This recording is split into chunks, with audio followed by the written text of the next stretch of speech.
Bien, muchachos, hoy vamos a ver el contenido número 18 de la asignatura de Instrumentación Industrial y vamos a hablar un poquito acerca de la precisión y de la exactitud y de aquellos conceptos que están relacionados no solo con estos dos términos, sino también con los errores. Recuerdan que nosotros hicimos una clase dedicada completamente al error, a un par de características que se relacionaban con el error, y dijimos que lo íbamos a dejar en pausa porque íbamos a hablar, porque íbamos a hacer las exposiciones la semana pasada, ¿no? Entonces dejamos así como en pausa el tema del error y lo vamos a retomar ahora con los conceptos de precisión y exactitud. ¿Por qué son importantes estos conceptos? Eso es lo que vamos a ver en esta clase. Cómo vamos a hablar bien acerca del error y la exactitud, perdón, de la precisión y la exactitud. ¿Por qué no es lo mismo? Si depende una de la otra o simplemente son indiferentes. Vamos a hablar de otros conceptos relacionados con el error. Vamos a hablar de la reproducibilidad y de la repetibilidad de la que hemos estado hablando en clases anteriores, pero que todavía no habíamos logrado definir. Vamos a hablar de la procedencia de los errores, de dónde vienen, cómo salen, cómo surgen y cómo se eliminan. Y además vamos a hablar de la certificación y la calibración, que al final son, ¿cómo decirlo? Son componentes esenciales de los sistemas de medición y control en todas las industrias. ¿De acuerdo? Bien, vamos a empezar. Miren, continuando con los temas de errores, es importante que nosotros podamos destacar que hay muchos conceptos que están relacionados con la toma de datos a través de un dispositivo de medición y control. Todos los conceptos juegan un papel muy importante en el trabajo de un ingeniero de instrumentación. Aquel que se quiera dedicar a la ingeniería de instrumentación o al mantenimiento, por ejemplo, que están súper relacionados, van a necesitar estos conceptos porque representan criterios de selección que se deben tomar en cuenta para elegir cuál es el mejor instrumento según la industria y el tipo de medición a tomar. Muchos de estos conceptos tienen que ver con la estadística, ya que, como sabemos, los errores que se pueden minimizar se suelen producir cuando se repiten aquellas mediciones, cualquiera. Nosotros vamos a percatarnos de los errores, de aquellos que no podemos prever, nos vamos a poder percatar a medida que repetimos los experimentos. ¿De acuerdo? Y para eso nos va a servir las herramientas estadísticas que, por ejemplo, ustedes ven en probabilidad y estadística, o los industriales creo que tienen una materia de estadística diferencial y no sé qué. Hay otro montón de volados que sirven estadísticamente para conocer estos errores y estas incertezas. Me corrigen los industriales, perdonen si me equivoco, ¿verdad? Yo no conozco mucho de la asignatura, perdón, de la carrera. Sé lo básico de la industrial, pero no he ahondado mucho, ¿verdad? Pero de todas maneras, creo que esa es la idea lógica, la idea base de la ingeniería industrial, ¿no? La minimización de errores, la eficientización de los procesos, etc. Bien, para eso, para empezar, yo les voy a contar un caso de experiencia en la que yo trabajé. No sé si ustedes han visitado alguna vez la planta atunera o alguna planta atunera. Esta es la atunera de Calvo. Por allá se ve el logo lejitos. No sé si alguna vez ustedes han visto cómo se prepara el atún. No sé si han visto ustedes cómo se pela, se parte, se desescama el atún. Pero aquí yo les presento una foto. No me dejaron tomar mucho, pero bueno, aquí tengo este pedazo de información que a lo mejor ahí les sirve. Y les quería contar que hace unos, creo que 2018, hace 3 años, yo estuve involucrado, no, 19, yo estuve involucrado en un proyecto, en el proyecto de cambio de sistema de iluminación de toda la planta de descamado de atún. El descamado obviamente es quitarle las escamas a los pedazos de atún. Ustedes pueden verlos por ahí. Vamos a ver si podemos hacer un zoom. Hay algo. A ver si no les da asco. Vean, aquí a la derecha las señoras tienen su atún recién cortado. Ya tiene un par de horas de haberse pescado. Ahí son los pedazos esos negros que vemos por acá. No sé si ven el cursor. Sí, por ahí está. Donde está el cursor están los pedazos grandes de atún ya partidos. Y las señoras pues agarran cada uno, señoras todas, ojo, no estoy siendo discriminativa, aquí son todas mujeres. Agarran el pedazo de atún y lo que hacen es empezar a rasparlo con un desescamador. Si han ido al puerto de la Libertad, por lo menos han visto cómo ocupan el desescamador para quitarle las escamas a los pescados. Una vez que le han quitado las escamas a los pescados, pues quedan como están ahí arribita, estos pescados cheles que están en las bandejas. Y esos pescados, pues o más bien, las bandejas se colocan acá en la banda transportadora que los lleva a otras estaciones. Este es un trabajo que se hace muy repetitivo. Las señoras hacen N cantidad de pescados todos los días, es súper cansado, están de pie todo el rato, un olor horrible, es pescado crudo, pues, y uno queda impregnado de ese olor. Y realmente es un trabajo que requiere mucha, no solo concentración, pues obviamente no queremos ninguna escama en la lata de atún. Claro, esto después se lava y todo, pero entre más escamas tengamos al final del proceso, menos eficiente es la producción, estamos claros. Entonces, resulta que este proyecto requería que esta planta tuviera una mejor iluminación. De hecho, la foto que ustedes ven ahorita ya es con la iluminación cambiada. Lastimosamente no tengo una foto de la iluminación anterior y si la tengo tendría que buscarla, bueno, no me acuerdo. Y en esta planta lo que se colocaron fueron un poco más de 100 luminarias de 100 watts cada una que daban 10.000 lúmenes cada una.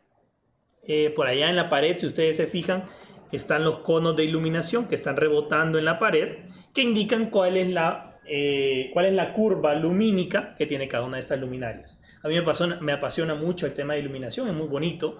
Tal vez algún día pues, podamos tener la asignatura que yo tanto he pedido aquí en la universidad. Y bueno, para seguirles contando, el problema de este proyecto, ustedes saben que todos los proyectos implican problemas, sean buenos, sean malos, al final son problemas. El problema de este proyecto resultó en que el contratista que nosotros, valga la redundancia, contratamos para hacer la instalación, porque nosotros, nuestra empresa Philips Iluminación, solo vende el producto, solo lo trae de Panamá, Estados Unidos, China, donde sea. Obviamente luminarias Philips. Nuestra empresa entonces solamente trajo el producto y necesitábamos contratar a una empresa aquí contratista para que hiciera la instalación. La instalación se hizo en la semana de vacaciones de agosto. Ellos reciben esa semana también ahí en el puerto de la Unión y pues se hizo todo el cambio de techo, cambio de aires acondicionados, de estos, bueno, los mecánicos sabrán el mejor término, pero estas canalizaciones de aire acondicionado y del cielo falso también, junto a la iluminación al mismo tiempo. Entonces este proyecto tuvo que hacerse en apenas 4 días para toda la galera. No sé si ustedes saben la magnitud de un proyecto de este tipo, qué tan grande, qué tan cansado, con ese calor en medio del puerto de la Unión, pues yo creo que es bastante complicado, muy demandante. Entonces, para no hacer tan larga la historia, resultó que el contratista agarró el plano al revés y colocó las luminarias de una forma que no era como se había pactado en el sistema de iluminación simulado. Obviamente, un proyecto de ingeniería requiere que se simule algo antes para ver cómo va a quedar y a partir de ahí emitir un contrato. Así funcionan los proyectos. ¿Qué sucedió? Que una vez que hubimos terminado el proyecto, obviamente tocaba ir a realizar las mediciones con un aparato de medición que se llama luxómetro para ver qué tanta iluminación tenemos en los puestos de trabajo. El puesto de trabajo de estas señoras es obviamente a la altura que ellas trabajan, es decir, a la altura de sus brazos, más o menos como a 90 centímetros del suelo, entre 90 y 1,10 metros quizás, las mujeres más altas.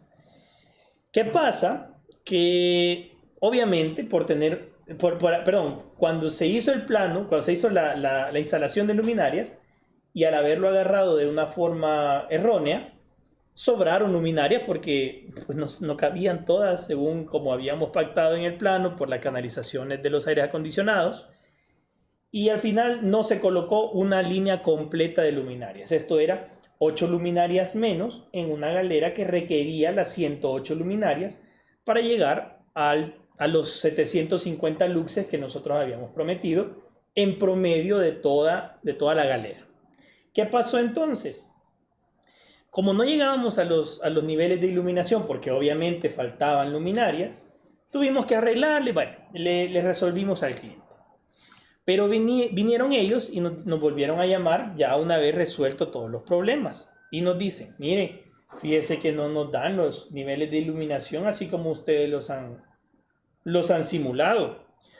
Después de todo el problema, pues ya nos había extrañado a nosotros porque obviamente la simulación, si no va a ser exacta, por lo menos debería ser bastante aproximada. ¿Qué pasó? Que tuvimos que ir a hacer las mediciones. Aquí les muestro otra vez la galera desde otro ángulo. Vean que es bastante grande. Y bueno, aquí agarran, les explico un poco el proceso. Ahí tienen las bandejas. Luego las personas que están en las otras estaciones cortan el pescado para que ya lleguen trocitos, así como ustedes lo reciben en la lata. ¿Qué pasó? Entonces ya cuando hubimos mejorado la iluminación, incluso después de que ellos nos reclamaron por esas luminarias que no se habían instalado, nos encontramos con esto.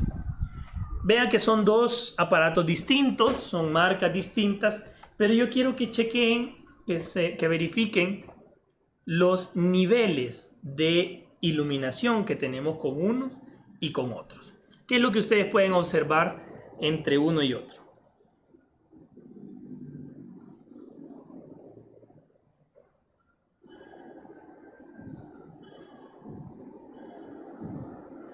¿Qué pueden observar ustedes entre uno y otro?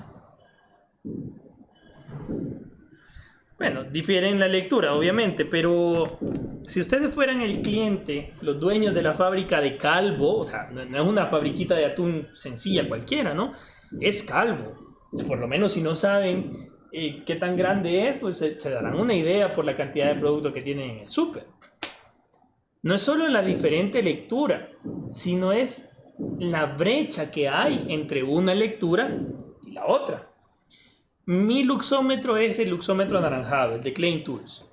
Y el luxómetro de la fábrica es el luxómetro azul, que es de PCE Manufacturers. El luxómetro azul pues tiene otras funciones. Ahí vean que tiene esta esponjita que es para medir ruido. Y creo que este voladito, este palito acá es para medir distancias. Vea, si usted fuera el dueño de la fábrica de atún y ve una diferencia de 100 luxes, ¿qué podría decirle usted al vendedor, a la empresa que le vendió la iluminación? A ver, ¿qué me dirían? Y digámoslo por micrófono a ver qué tanto coinciden con lo que me dijeron a mí.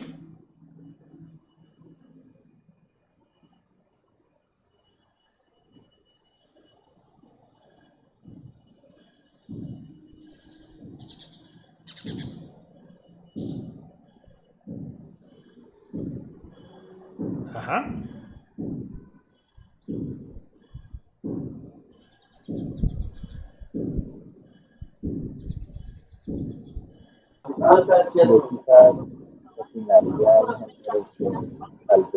No te oigo, Mario, se te oye bien cortado, bien lejos, perdón.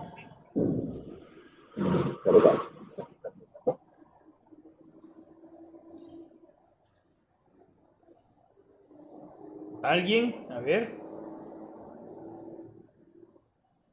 Si ustedes fueran los dueños de la empresa o los dueños del proyecto, no digamos los dueños de la empresa, sino la persona que se ha encargado de todo el proyecto y sabe que lo pueden regañar si tiene una iluminación que no es la que le prometió la empresa.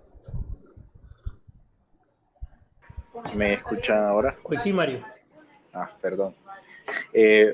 Bueno, yo tal vez como respuesta podría opinar que sí sería necesario prestarle atención a esta diferencia y al instrumento, tal vez hacer una revisión de instrumento o comparar con un tercero, por ejemplo,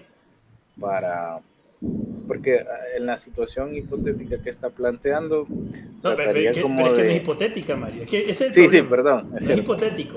O sea, yo quiero que ustedes piensen qué pasaría si ustedes fueran el ingeniero que está a cargo del proyecto, al que le van a ir a jalar las orejas. ¿Qué le dirían ustedes a la empresa vendedora?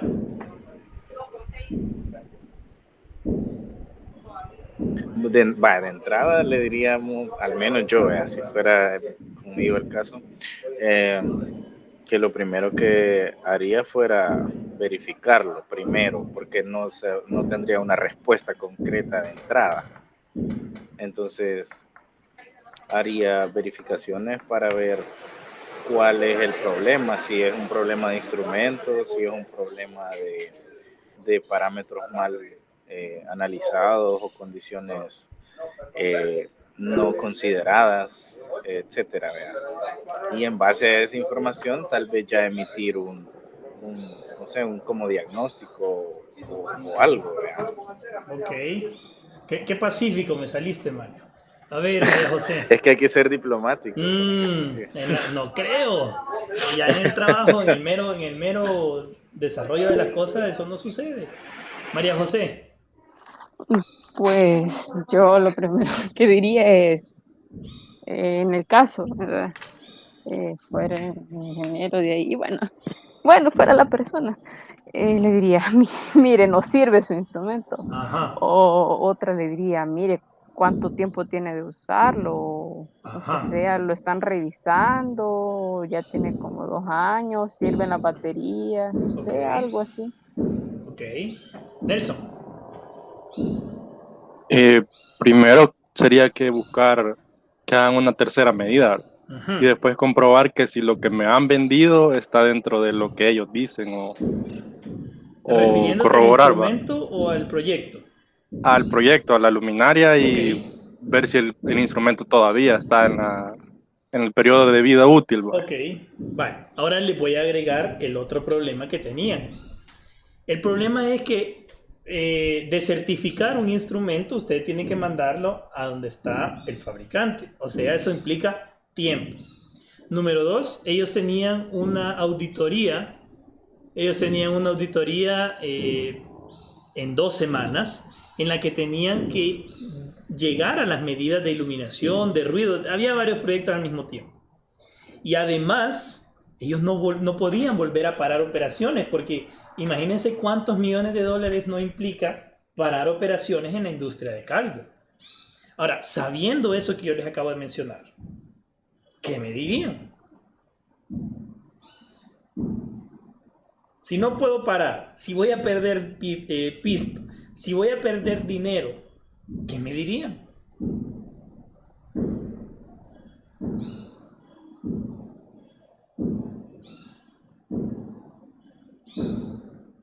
Ustedes son clientes, a ver, y yo les estoy vendiendo el proyecto y llegamos con este problema. ¿Qué pasa? ¿Qué pasa? Quiero saber.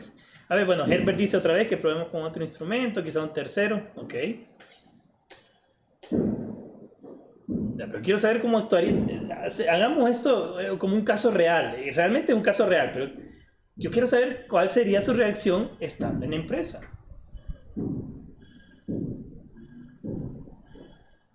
Bueno, obviamente, según lo planteado, que fue lo que pasó, la realidad, pues la reacción fuera molestia, incluso una como rendición de cuentas o exigiendo qué pasa, e incluso, no sé, considerar una posible despido o quitar el contrato, qué sé yo, algo así, Ok. porque sería ya algo más fuerte, Claro. hablando de la cantidad de dinero involucrada. Pues. Claro. Sí, así es. Miren, ¿saben qué fue lo que nos dijeron a nosotros? Ahí vea cómo diablos arreglan, yo no les voy a pagar nada. Y eran $64,000. Entonces, entre proyecto, entre instalación y suministro de luminarias. O sea, no era una cosita sencilla, realmente. ¿Qué pasa? Que no puedes meter producto, no puedes meter construcción, no puedes meter, no sé, instalación, cable ni nada, porque son establecimientos estériles. Mientras hay producción, vos no podés meter todo ese montón de cosas que probablemente contaminarían la comida. Al final el atún es comida, ¿no?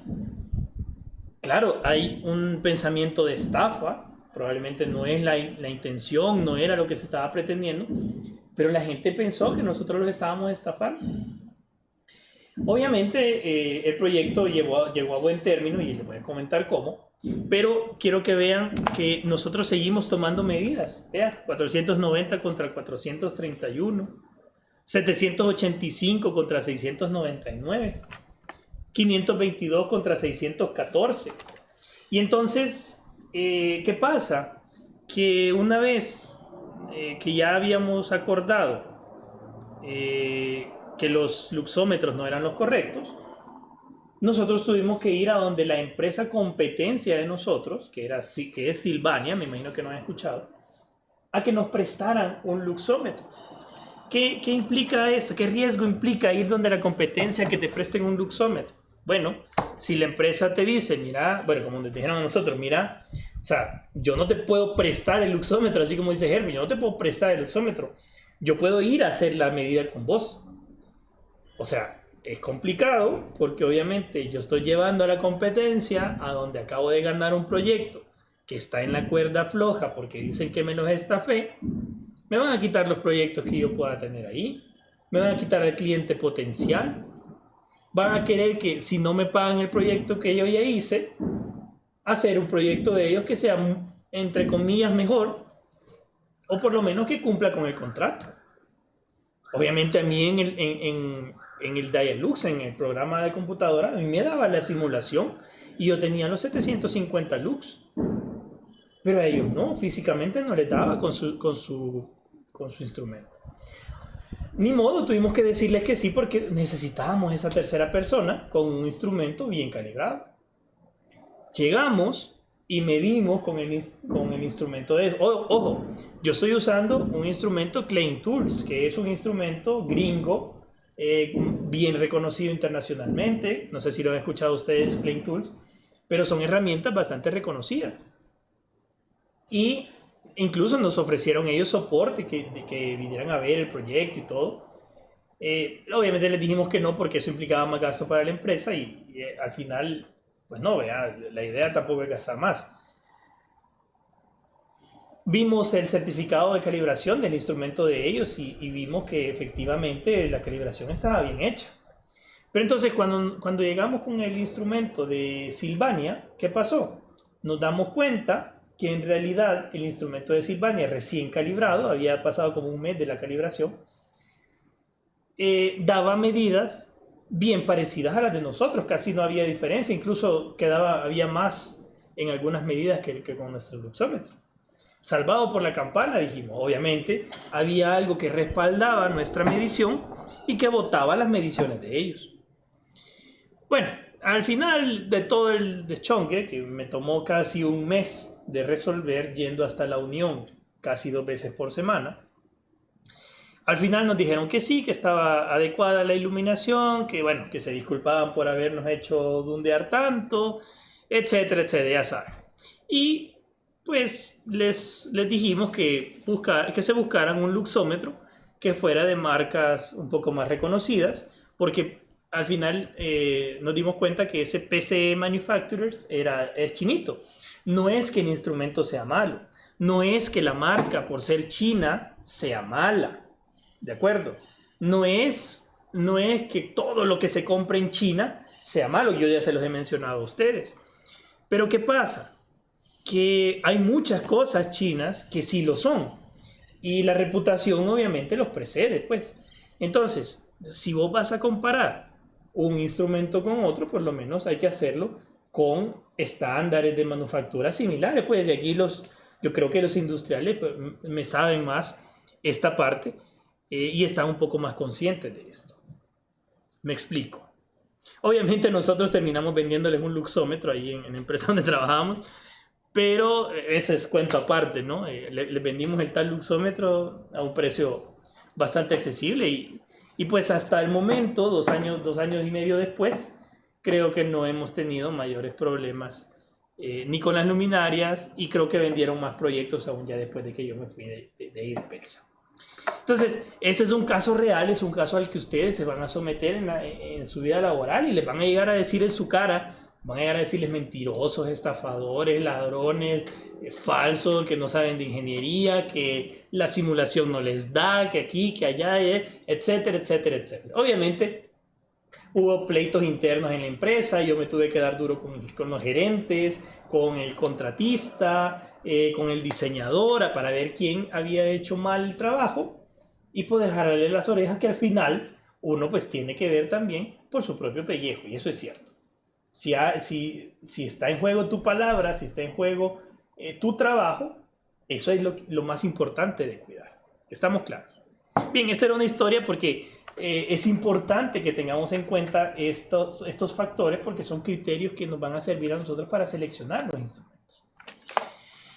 Entonces, hablando del tema de las mediciones y hacerlas en condiciones iguales, con instrumentos parecidos o iguales, bajo las mismas condiciones, entramos al tema de precisión y exactitud.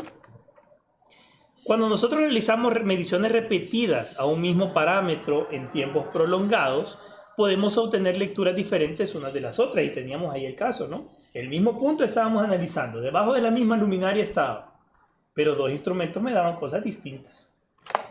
Esto puede ser causado por los instrumentos de medida, su tiempo de vida útil, las marcas, los modelos, qué tan certificados están, qué tan calibrados están, condiciones ambientales o bien cambios en los parámetros que se miden. Independientemente de cuál sea la causa, la persona que está midiendo o el instrumento que toma la medida puede tomar el promedio de lecturas como la medida del parámetro. Yo puedo medir 80 veces la temperatura en un día caluroso en 5 minutos. Y voy a obtener, y si yo saco el promedio, puedo decir, no, estuvo a 32 grados Celsius todo en ese tramo, ¿no? Es un promedio, yo solo estoy dando una medida. Por supuesto, esto va a tener una variabilidad respecto de cada medida independiente. A lo mejor una medida me dio 32.1, 32.05, 32.4, 31.2, etcétera, etcétera. La precisión es la dispersión entre las medidas efectuadas según un procedimiento establecido. En términos sencillos, tanto mayor es la variabilidad de los datos, menor va a ser la precisión. Y tanto más pequeña sea la parte aleatoria de los errores del resultado, el procedimiento es más preciso. ¿De acuerdo? Una medida de precisión es la desviación estándar. Y así todas las herramientas estadísticas son medidas de precisión. Desviación y exactitud, sin embargo, no son lo mismo. A pesar de que mucha gente dice, no, es que es más preciso por decir que es más exacto, o más exacto por decir que es más preciso. La precisión se relaciona con qué tan dispersos están los datos. Pero la exactitud se relaciona con la proximidad de los datos al valor real de lo que yo le estoy apuntando. ¿De acuerdo? Aun cuando exista mucha precisión en el promedio de datos, es decir, que la variación entre los valores máximos y los valores mínimos de un conjunto de mediciones sea muy pequeña, no existe certeza de que la medida vaya a ser correcta, ya que puede estar verdaderamente alejada del valor verdadero o del valor real. Entonces entra en juego el concepto que se llama sesgo o bias en inglés. El sesgo es la desviación entre el valor medio, el valor promedio de un conjunto de datos, y el verdadero valor del mismo conjunto. ¿De acuerdo? Cuanto mayor es el sesgo, cuanto mayor nosotros estemos sesgando una medida, menor o menos exacta es esa medida. ¿De acuerdo? No sé si me siguen hasta el momento. ¿Vamos bien?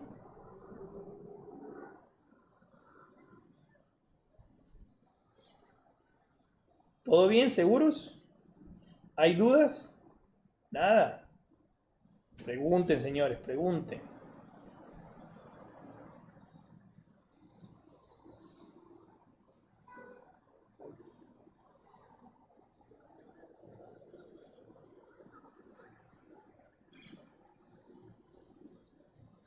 ¿Todo bien? Vale, chivo. Entonces, aquí tenemos una medida del sesgo. Vean, una medida del sesgo. Tenemos ahí una campana gaussiana que me dice la dispersión de los datos respecto de un valor promedio, y el sesgo va a ser aquel valor que me dan la medida real versus el valor del promedio que yo tengo. Aquí tenemos un sesgo muy pequeño, mientras que aquí tenemos un sesgo bastante grande. Tanto la precisión como el sesgo van a determinar qué tan exacta es una medida. Cuando se combinan ambos conceptos, podemos encontrar un número que indique la exactitud de los datos. Un conjunto de datos será más exacto si el sesgo, o sea, la diferencia entre el valor medio y el valor obtenido, es menor, y si su precisión, es decir, la cercanía entre los datos, es mayor. La exactitud de los datos responde al grado de acercamiento entre el valor medio y el valor real de una variable. Entonces tenemos que combinar tanto precisión como sesgo para hablar de exactitud. No debe utilizarse el término preciso para referirse a la exactitud o para decir qué tan exacta es una medida. Debemos aclarar que la exactitud no es una magnitud ni se puede expresar numéricamente mediante un cálculo matemático. Una medida es más exacta tanto más pequeño sea su error. Cuando decimos que podemos encontrar un número para la exactitud, decimos que es qué tan pequeño es el error que tiene esta medida. La precisión, en cambio, sí se puede expresar numéricamente mediante medidas de dispersión como la desviación típica, la varianza o el coeficiente de variabilidad o de variación. La precisión se va a utilizar para definir a la repetibilidad de la medida. Más adelante lo vamos a definir. El sesgo, finalmente, es un error sistemático, es decir, que hace que todas las medidas estén desviadas en una cierta cantidad. Entonces, siempre vamos a encontrar sesgo, y eso es lo que nos da el error en la medición, básicamente. ¿Por qué? Porque por muy exacto que nosotros tratemos de hacer una medida, siempre vamos a tener un sesgo. Por muy precisa que sea la medida, siempre va a tener relacionada un sesgo. ¿Estamos? Entonces, les voy a poner el caso típico de precisión y exactitud. A ver, muchachos. Están 4 personas disparándole a estas 4 dianas o a estos 4 blancos. Y resulta que los disparos resultan de esta manera. La dispersión de los datos tiene una forma cuadrada, una forma normal, con obviamente su promedio ahí en el eje Y del tiro verde, otra distribución normal más dispersa y una distribución normal menos dispersa y justo en el centro de la diana. A ver, ¿quién me quiere decir? En términos de dispersión o en términos de precisión y exactitud, la primera, ¿qué es? En términos de precisión y exactitud, esta persona que disparó, ¿es exacta? ¿Es precisa? ¿No es ni exacta ni precisa? ¿Es precisa pero no exacta? ¿Es menos exacta y menos precisa? De hecho, yo diría ni precisa ni exacta. ¿Por qué? Porque la dispersión de los datos, vea que están muy dispersos, pero además el puntito verde está bien separado del centro de la diana. ¿Sí? Ojo, por favor, aquí para rapidez, yo he colocado esta flechita justo en la misma línea en la que está el puntito verde. ¿Vean? Ahí está el promedio de los datos. ¿Sí?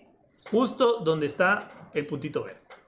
Ok, la segunda, la número 2. Vea que la curva gaussiana está tirada a la izquierda.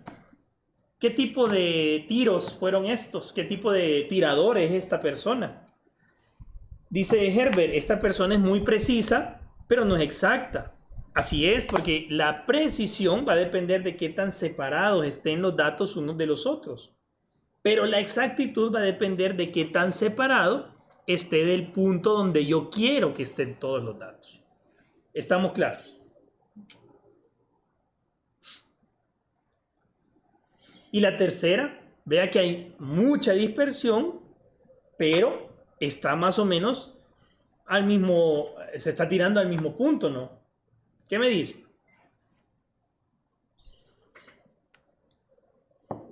¿Qué es la tercera? De hecho, esa no sabría decir si es exacta porque a pesar de que hay algunos valores bastante cercanos al centro, sigue habiendo demasiada dispersión. Entonces, no sabría decir. Ok. Fíjate que lo has dicho bien. El punto verde está en el centro. Ese es mi promedio. Y si mi promedio está en el punto donde yo quiero que esté, yo sí puedo decir que es exacto. Pero no es preciso. ¿Por qué? Porque la dispersión entre cada uno de los tiros es demasiado amplia. ¿Ve? Este que está aquí a la esquina, más tirado a lo externo, está bien distante de este otro y bien distante de este otro. Por lo tanto, este tirador, es muy exacto, pero no es nada preciso. ¿Estamos? Y entonces la última que nos queda, vea que el promedio está en donde debería estar, en el centro de la diana. Y la dispersión entre los datos es pequeña, por lo tanto, esta última este tirador es exacto y también es bastante preciso. Y si no, solo véanlo, ¿cuál de los cuatro creen que ganaría el round de tiro con arco? ¿De acuerdo? Bien, ¿estamos claros hasta acá? ¿O hay dudas?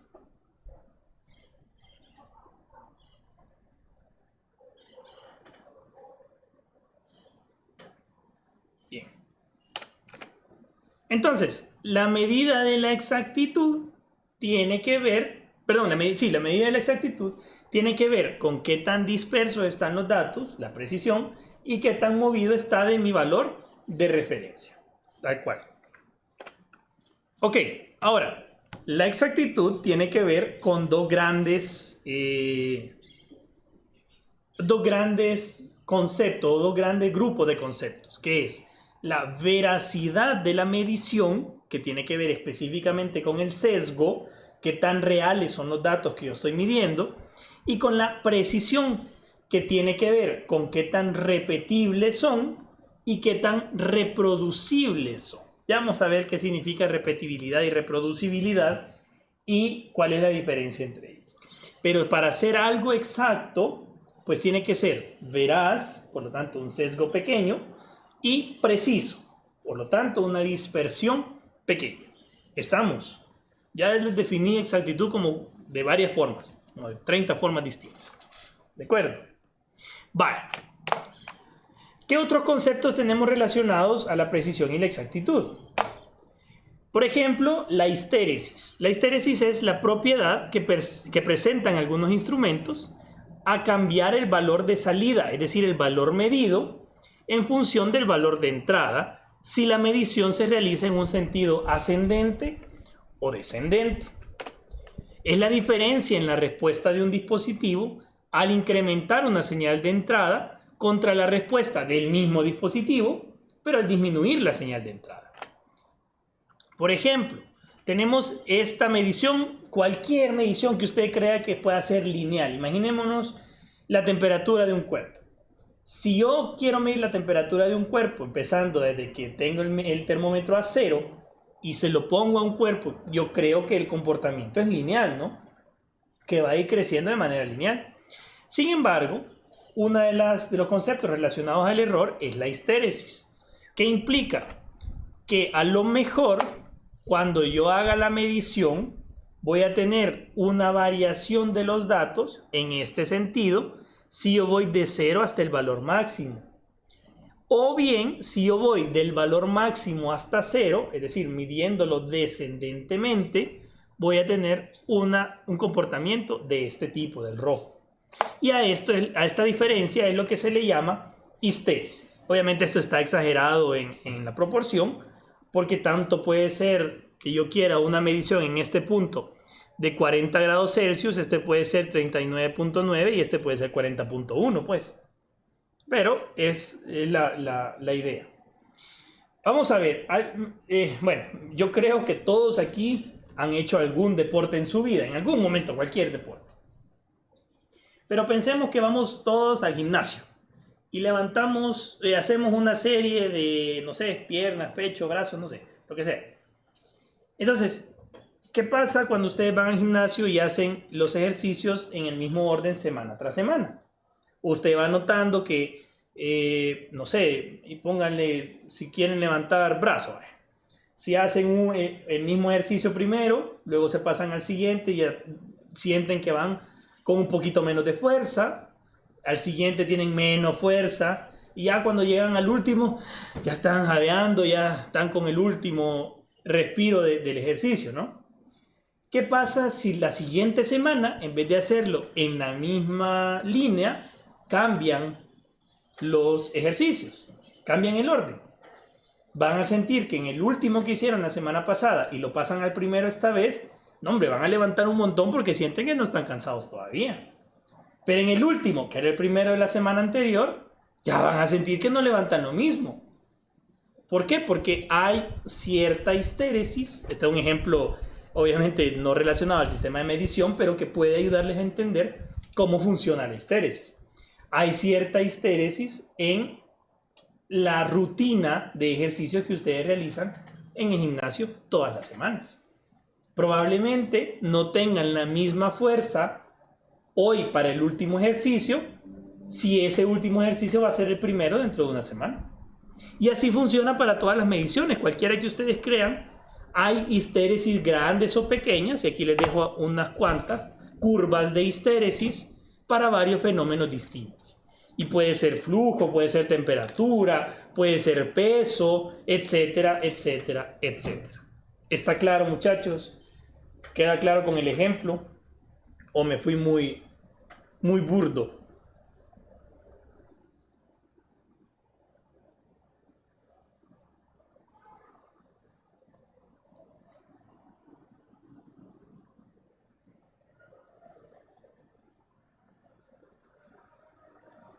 Quizá un ejemplo más.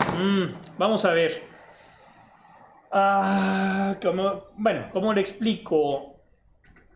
Ya sé. Si ustedes están jalando algo con una grúa, por ejemplo. Si ustedes tienen un producto, o una caja, o un bloque en el suelo, ustedes con la grúa o con el tecle van a necesitar hacerle cierta fuerza para poder levantarlo, ¿cierto? Si ustedes midieran el diferencial de fuerza que usted necesita para levantarlo del suelo a los 20 metros y después para bajarlo de los 20 metros hasta el suelo, se van a dar cuenta que hay una diferencia entre el valor que usted necesitó hacerle a la tensión para poder hacer el levantamiento o la bajada de la caja. ¿Por qué? Porque por muchas razones. Por ejemplo, pasamos, no sé, deformamos el cable de acero, nos ayudó la gravedad para bajarlo, a lo mejor estaba dilatado el material cuando quisimos subirlo y después ya más tarde bajo el sol, bajo el calor y dejó de dilatarse, no sé. Hay muchas razones por las que se puede producir la histéresis. Y entonces nuestro comportamiento que inició pensándose como lineal, resulta que tiene un comportamiento más ojival. Ese comportamiento de necesito más fuerza, por ejemplo, para pasar de este punto, voy a manchar aquí, para pasar del punto A en 0, 0 al punto B, aquí,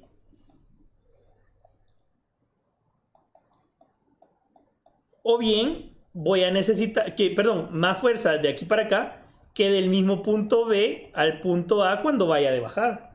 No sé si me explico.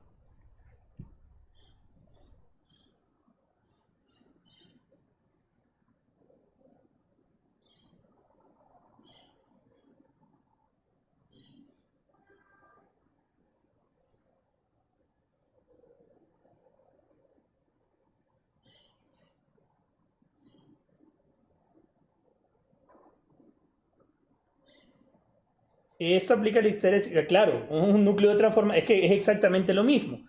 Mario nos está preguntando acerca de la curva de histéresis de un transformador. ¿Qué hace la curva de histéresis de un transformador? Bueno, cuando nosotros aplicamos una corriente, necesitamos darle cierto impulso a este núcleo para que haga la acción transformadora.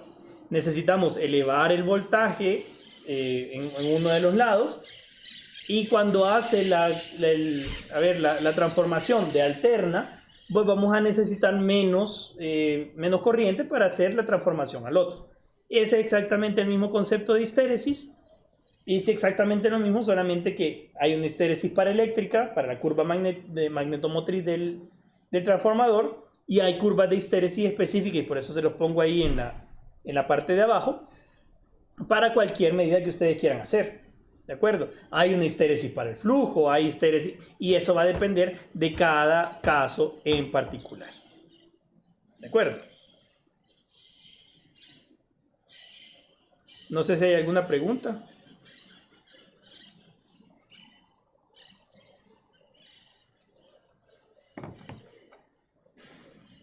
¿Nada?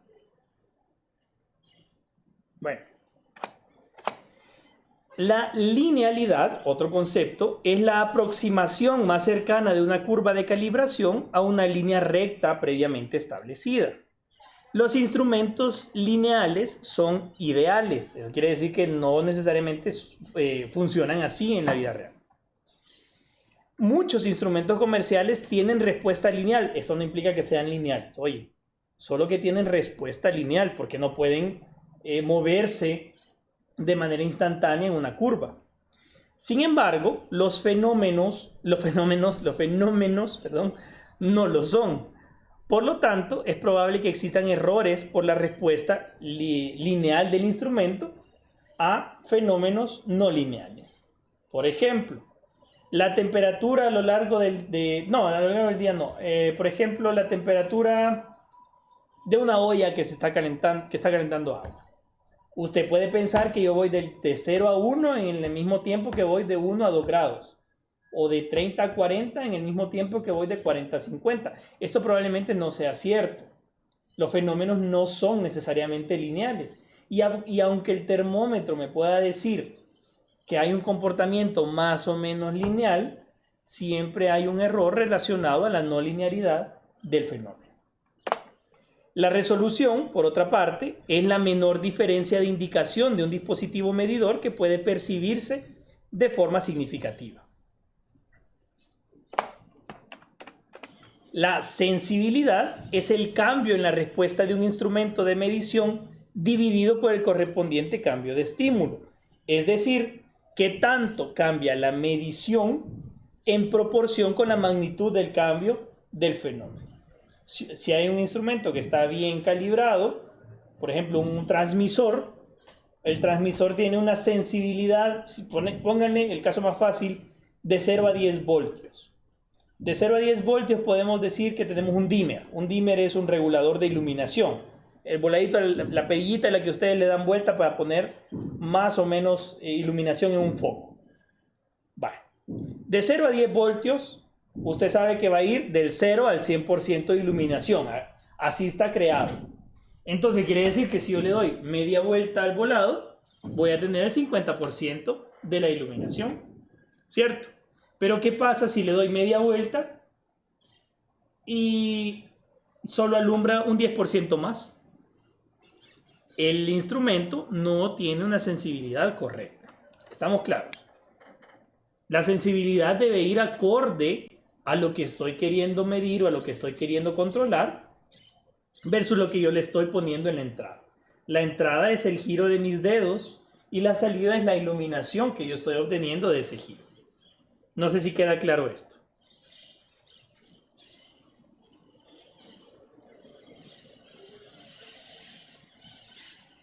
¿Sí? Me perdieron. Bueno. La zona muerta es el campo de valores de la variable que no hace variar la indicación o la señal de salida del instrumento. Es decir, ante cambios de la magnitud de la variable, el instrumento no produce respuesta. Por ejemplo, si usted está enfermo un día de gripe, a usted le ponen un termómetro y el termómetro va a subir en función de lo que usted tenga de gripe, ¿no? 2, 3, 4 grados. Esto es lo máximo que sube un termómetro. Pero ¿qué pasa si ponemos el mismo termómetro de cuerpo, el que usted chupa, el que usted le pone en la boca o en la axila? ¿Qué pasa si estamos midiendo algo que mide, no sé, 15 grados Celsius? ¿Usted cree que funciona ese tipo de termómetro? ¿Qué me dice? ¿Cree que funciona? ¿Por qué no, Herbert?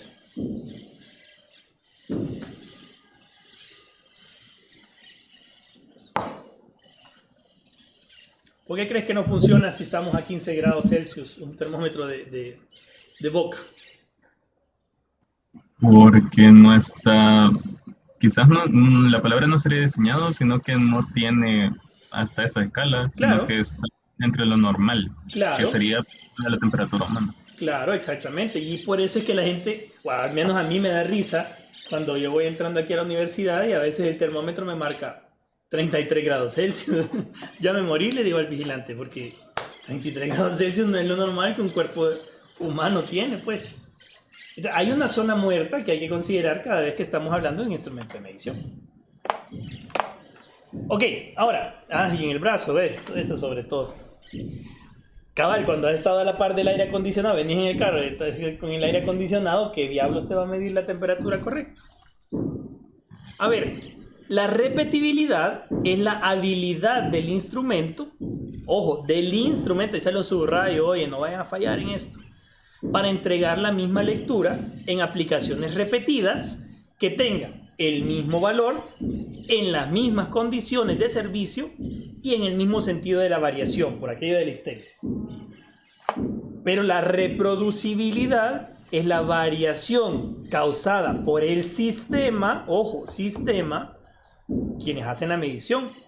Esta variación se observa cuando hay diferentes operadores que realizan la misma medición, muchas veces utilizando el mismo sistema de medición bajo las mismas condiciones.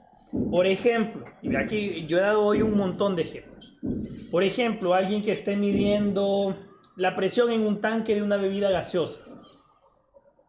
Si hacen turnos, por ejemplo, en la Constancia o en la Pepsi, que aquí tenemos gente de la Pepsi. Si hacen turnos de matutino, vespertino y nocturno, probablemente el encargado de medir las variaciones de presión sean 3 personas distintas, o 4 o 5, no sé, las que sean. Y si la persona está tomando datos de presión y la presión debe ser la misma, y la presión en el mismo tanque y a la misma temperatura porque la sala está climatizada y tal vez no a la misma hora, pero en horarios regulares, vamos a tener un índice de repetibilidad y un índice de reproducibilidad. Ambos son distintos, pero complementarios. ¿Cuál va a ser más repetible y cuál va a ser más reproducible? Esto es importante. Entonces, vean, tenemos una curva A muy alargada hacia arriba y una curva B bastante más chata. Si estamos hablando de repetibilidad, ¿cuál es más repetible? Si esto es un problema del instrumento. Ojo, repetibilidad, instrumento. ¿Cuál es más repetible, A o B?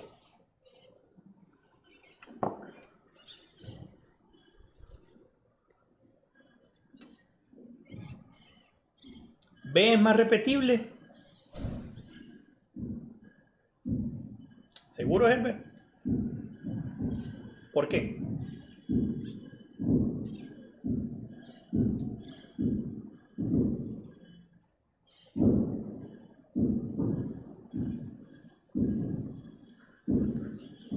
Perdonen aquí que están, yo creo que martillando, están botando algún edificio porque está fuerte eso.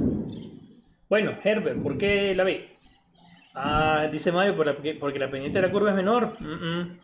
Vea, ojo, cada vez que a ustedes les muestren una curva gaussiana, piensen en dispersión de los datos.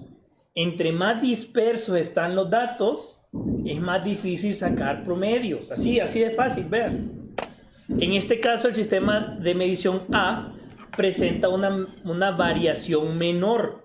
Por lo tanto, es más repetible que el sistema B.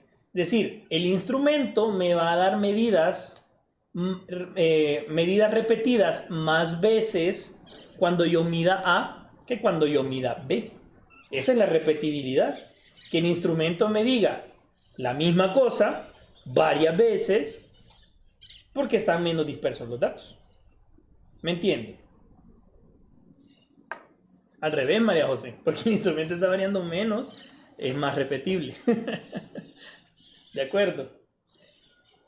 Mario, Herbert, ¿correcto?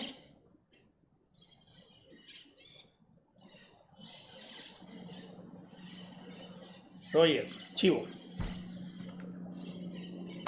Ahora, hablando de la reproducibilidad, vea, como hablamos del sistema, aquí no vamos a decir que uno es más reproducible que el otro, sino hablamos de un sistema. Vea que tenemos estas tres curvas, una naranja, una azul, y una verde que debería ser Z, perdonen, aquí esto es Z. Ok, ¿el sistema es reproducible o no reproducible? ¿O altamente reproducible o bajamente reproducible? ¿Qué dice? Vea que los tres tienen la misma repetibilidad porque son igualmente dispersos. Pero son reproducible muy alto o muy bajo.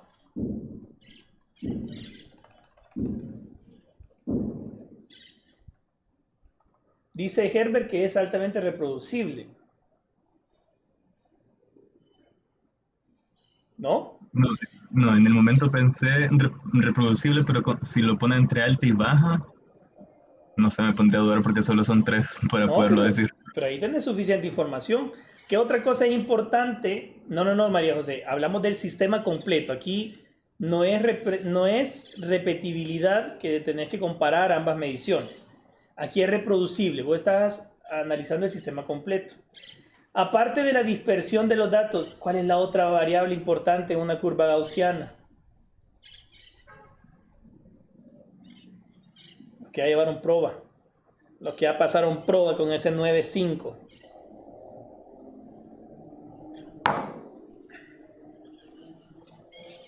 ¿Cuál es la otra variable importante de una curva gaussiana?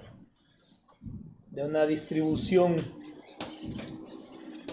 No, hombre, no les creo, si es lo que usan todos los días. El centro. ¿Cómo no van a acordarse cómo se llama el centro?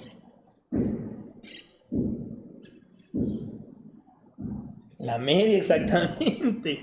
No, hombre, la media, el promedio. Entonces, vea, si los promedios están separados unos de otros, necesitamos saber qué tan separados están.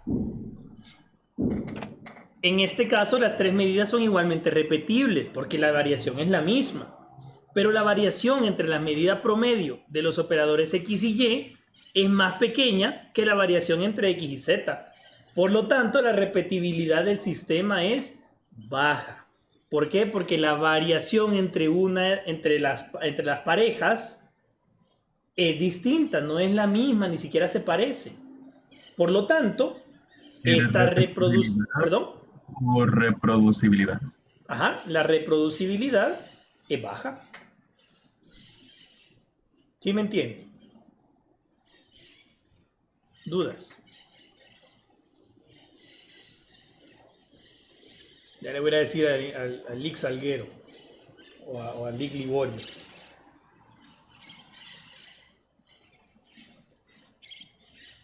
¿Dudas, muchachos? ¿Hasta acá?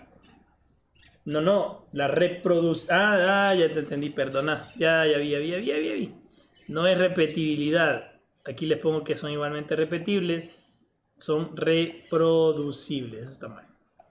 Reproducibles.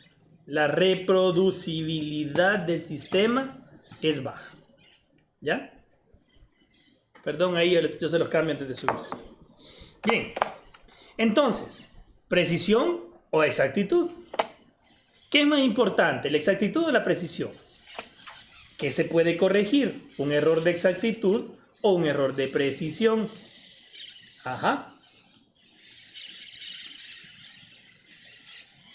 El de precisión dicen que se puede corregir.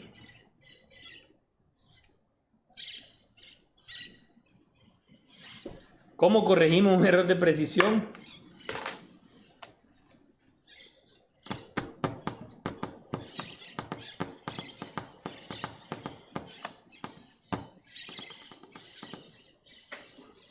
¿De qué depende la precisión, Herbert?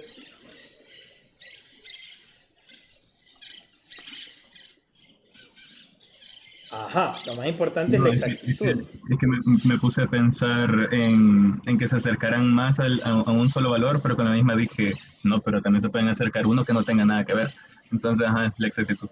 Ok, acuérdense, la precisión depende del instrumento. Por lo tanto, tiene errores que son aleatorios. No los podemos manejar nosotros. La exactitud, sin embargo, sí la podemos manejar, prever, calcular. ¿Por qué? Porque son errores sistemáticos. ¿De acuerdo? Un error de exactitud es sistemático. Se corrige, se prevé o se calcula. El error de precisión es aleatorio. Es inherente al equipo de medida y se obtiene al hacer muchas mediciones para una pieza o un patrón. Entonces, según los conceptos anteriores, ¿cuál o cuáles de todos los mencionados en esta y la clase anterior, la del error, son más importantes? En la del error veíamos el alcance, el span, el error sistemático, el error aleatorio. ¿Cuál creen que son más importantes o el más importante según ustedes?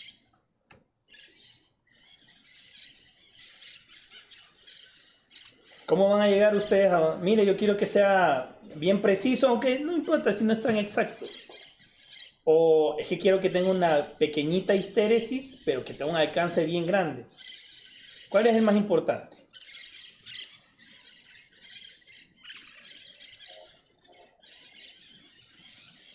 Quiero que tenga buena resolución y no me importa tanto la zona muerta. Así. ¿Cuál es el más importante? A ver.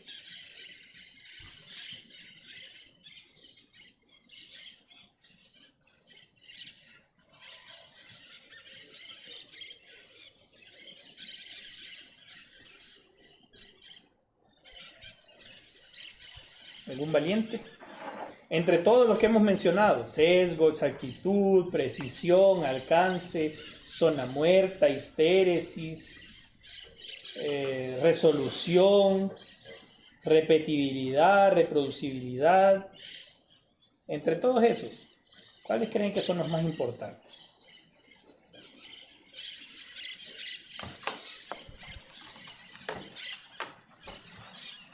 Sesgo, dice María José. Sobre el sesgo. Miren, todos son igual de importantes. Lástima, vale, no vi tu respuesta primero. Todos son igual de importantes. ¿De acuerdo? ¿Por qué? Miren, sin precisión y exactitud, perdón, sin precisión y sesgo no hay exactitud. Por lo tanto, ya de ahí de entrada los tres son súper importantes. Además, yo tengo que conocer la zona muerta y tengo que saber qué tanta resolución tiene el equipo. Por lo menos, si no voy a determinar entre dos instrumentos o solamente por la resolución que tengan, por lo menos yo tengo que saber qué tipo de resolución tienen para saber qué estoy midiendo. O que si la medición va a ser confiable. Porque si no, de nada me sirve. ¿Ya? Es cierto lo que dice Mario, la calidad es importante, la calidad de medida es importante. Pero esa calidad se mide no solo con la exactitud y la precisión. También necesitamos saber qué tan sesgado está el dato. Necesitamos saber qué tan repetibles o reproducibles son esos datos. Vea, por ejemplo, el caso que les comentaba al inicio de la clase. Los datos eran bastante repetibles.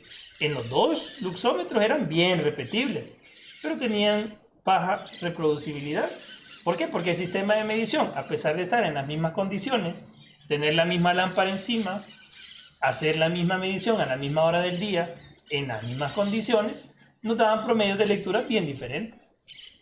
Y sin embargo, ahí estaban los dos instrumentos. ¿Sí me explico? Todos los conceptos de error son necesarios de conocer. No es que haya uno más importante que otro. ¿De acuerdo? Señores, dudas.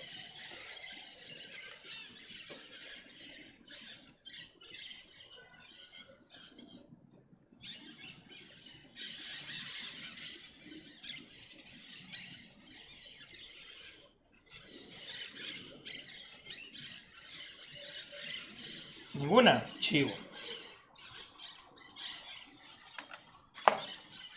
Ok, entonces, ¿de dónde provienen los errores, muchachos? A ver, voy a acelerar un poquito. ¿Dónde provienen los errores? Miren, los errores provienen probablemente de calibrar y observar. Puede ser error de paralaje, por ejemplo, si la observación es mala. O la interpolación que uno hace. No, hombre, es que en la agujita daba entre el 2.5 y el 2.6. Le voy a poner 2.54 para que digan que me dice el trabajo. Ahí hay error. No es un error tan craso, pero hay error.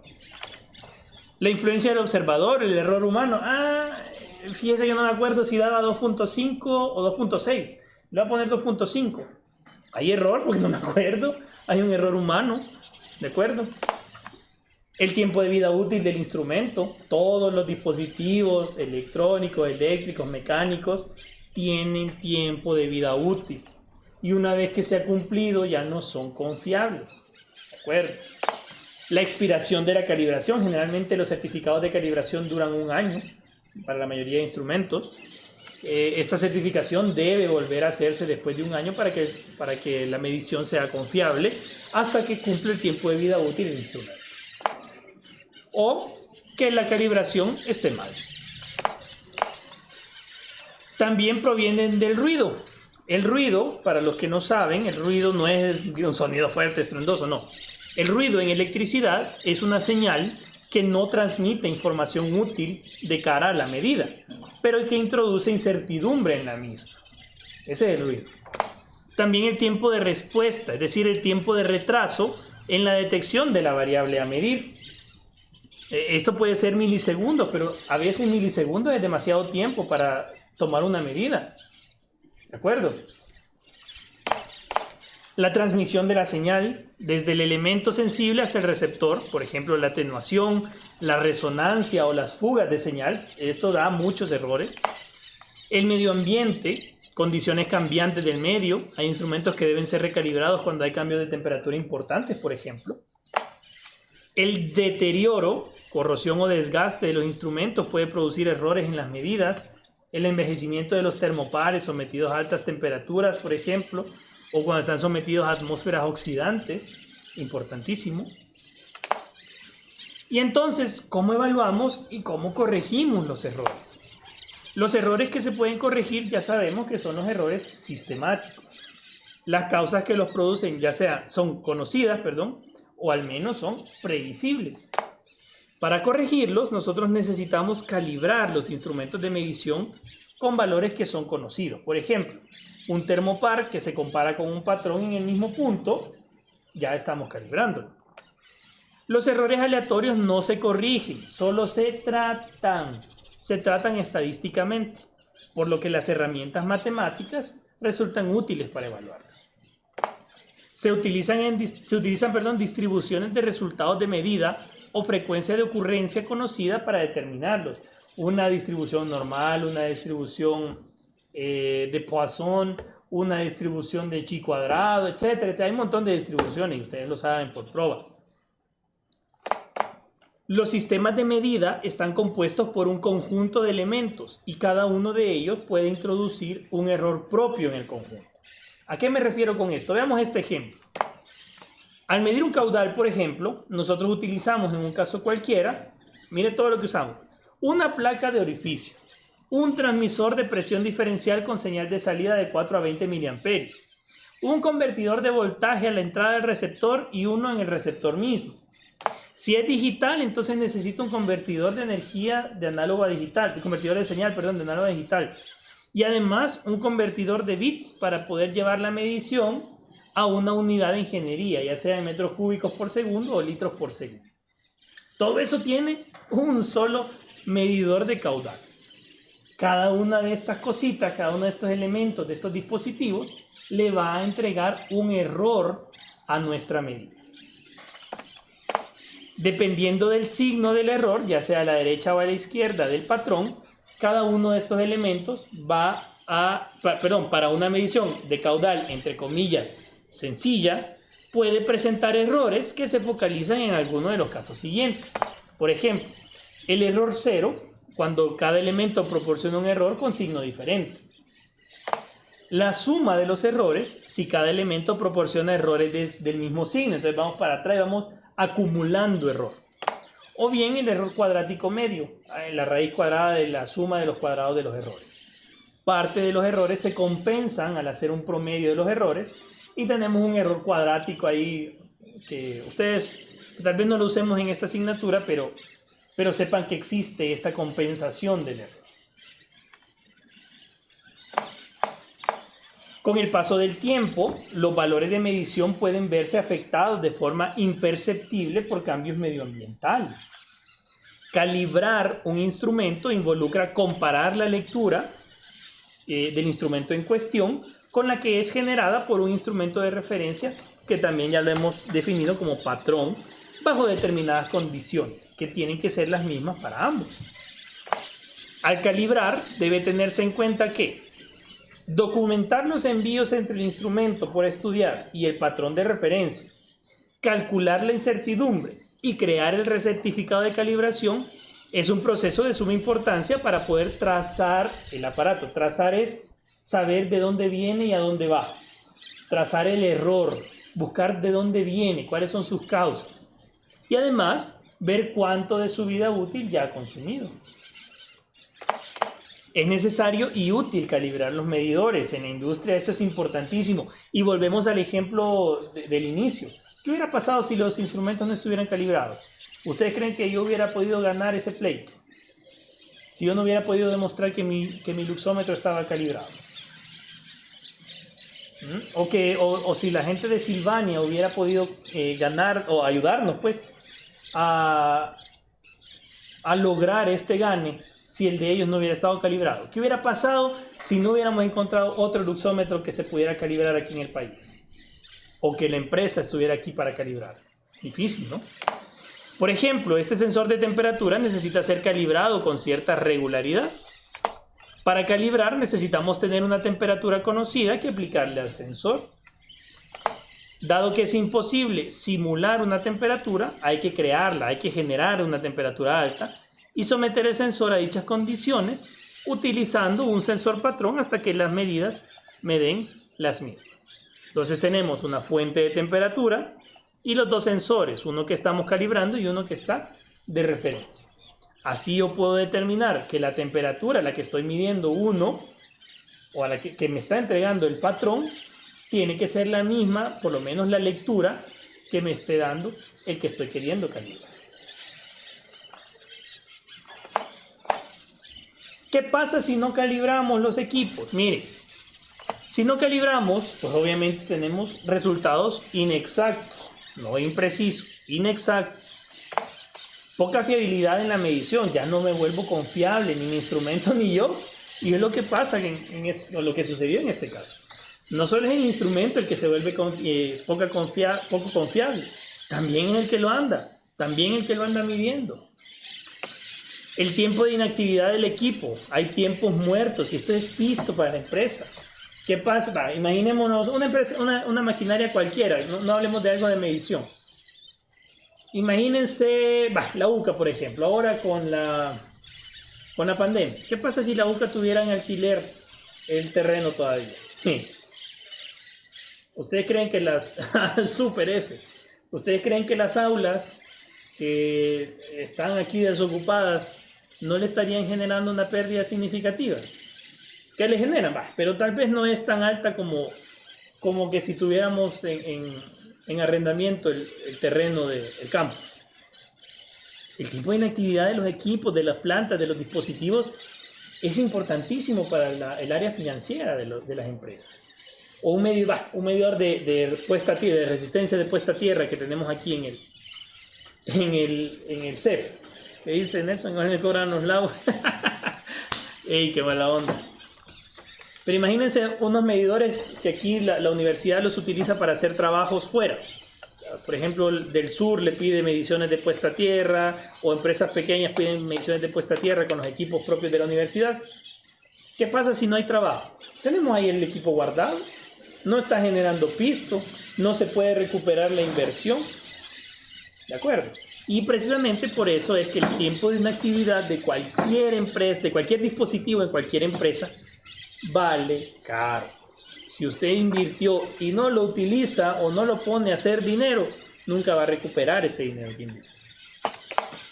Hay riesgos de seguridad, obviamente, vaya, la iluminación en el caso que les comentaba, tal vez no era por seguridad, porque igual el ministerio mandaba que fueran 500 luxes, pero yo le estaba metiendo 750, pero, y estaba midiendo 600, pues tampoco es que hubiera una pérdida, pero hay la empresa auditora que los iba a venir a fregar, sí lo veía como un riesgo de seguridad.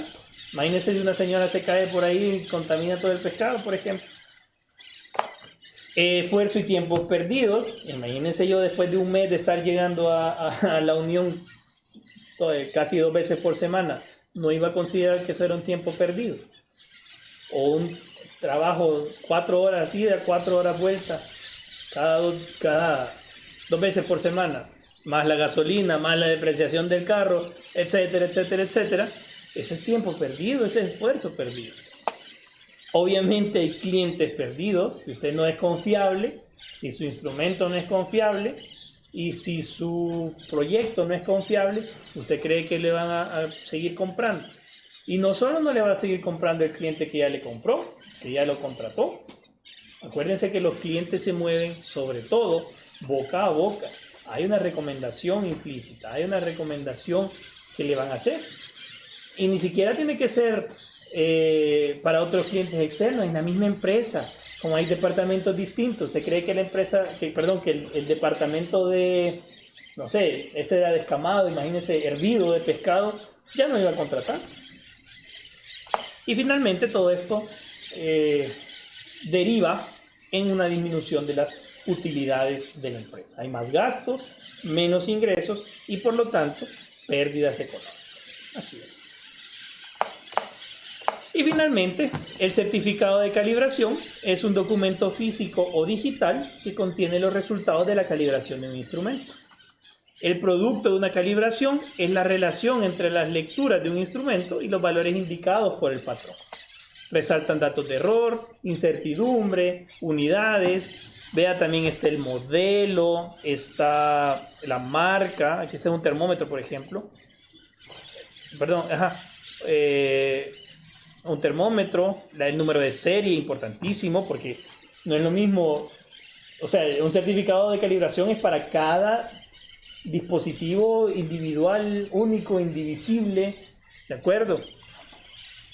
¿Con qué patrón se comparó? La marca del modelo patrón, el modelo, la serie también del patrón, la fecha en que se hizo, dónde se hizo, qué condiciones ambientales hubo en ese momento de la calibración. Y ahí les dejo en moradito, ahí está todo descrito cómo está ese certificado de calibración, está bien interesante. Y pues yo les recomendaría que le den una leída, porque va a ser importante para la evaluación. Bien, muchachos, la clase ha sido densa, gracias por la participación. No sé si tienen alguna pregunta, alguna duda.